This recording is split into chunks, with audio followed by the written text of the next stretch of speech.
Phoenix Rotary 100 and local artists created butterfly sculptures to raise funds and highlight the challenges of those facing homelessness. We recently learned more about the event from Daniel Capote, Chair and Club President of Phoenix Rotary 100, and Lisa Henning, Co-Chair and Board Member. Thank you both for joining us on Arizona Horizon. Good to have you both here. Dan, we'll start with you. Take Flight. What's this all about?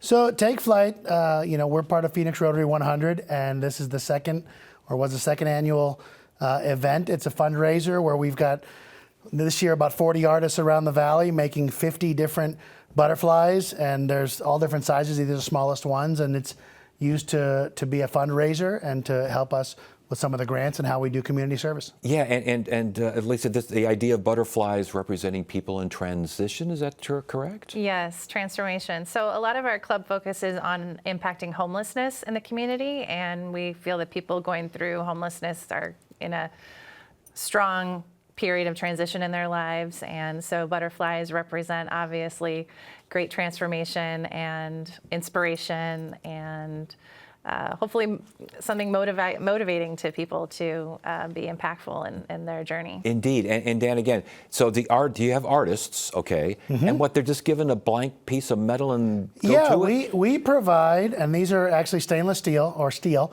and we give them the blank metal. So these just look like silver metal when we gave them to them, and then they have carte blanche to do whatever they want. You know, we've got two samples here. One's got blown glass and one's got tile, but a lot of them are painted. There's people that have put wood on them. There's people that have done welded extra metal on them. You know, so they can kind of do what they want. And they can make them these are the smallest ones, correct? These are the smallest ones. There's a 30-inch version and a 40-inch version, and those like go on stakes in your yard.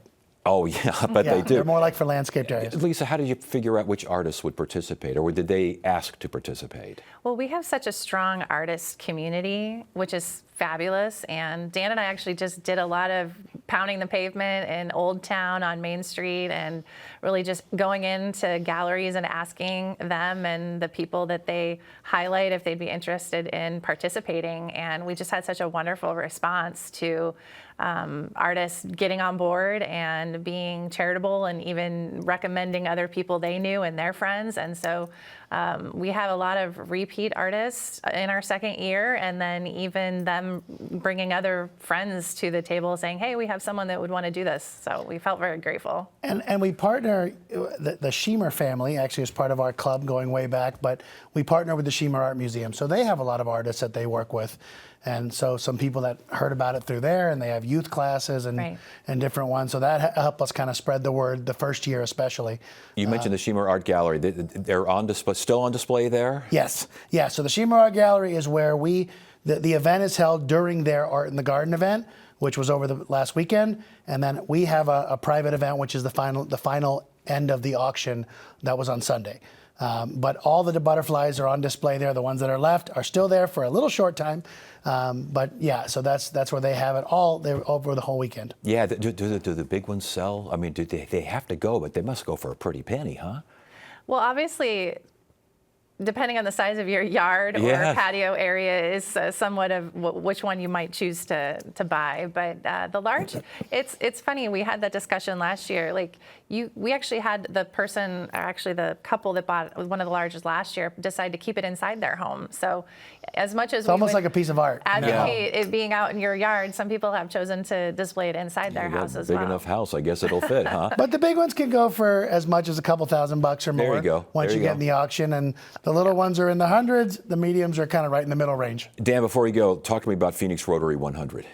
So we were, and we talked about the name a little bit, we were the 100th Rotary Club in the world. There are now over 40,000. There's over 1 million Rotarians around the world in over 100 countries. I don't remember the exact number.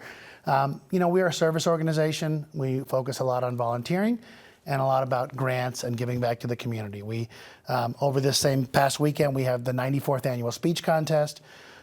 We do things with the Outstanding Young Person of the Year with the city. And we do a lot between food banks, just giving to nonprofits. We support a lot of local nonprofits. So, Rotary is all about serving your community, giving back, and that's what this is to raise funds for. And again, we should remind people again that this is for helping youth and helping youth homeless and transition and all these kinds of things. That's where the money goes. That's where a service organization focuses. That's right? exactly correct. Exactly. All right. Thank you both for being here, and congratulations you. on a great success once again with your metal butterflies taking flight. Good to have you both here. Thank you so much. Thank you very much.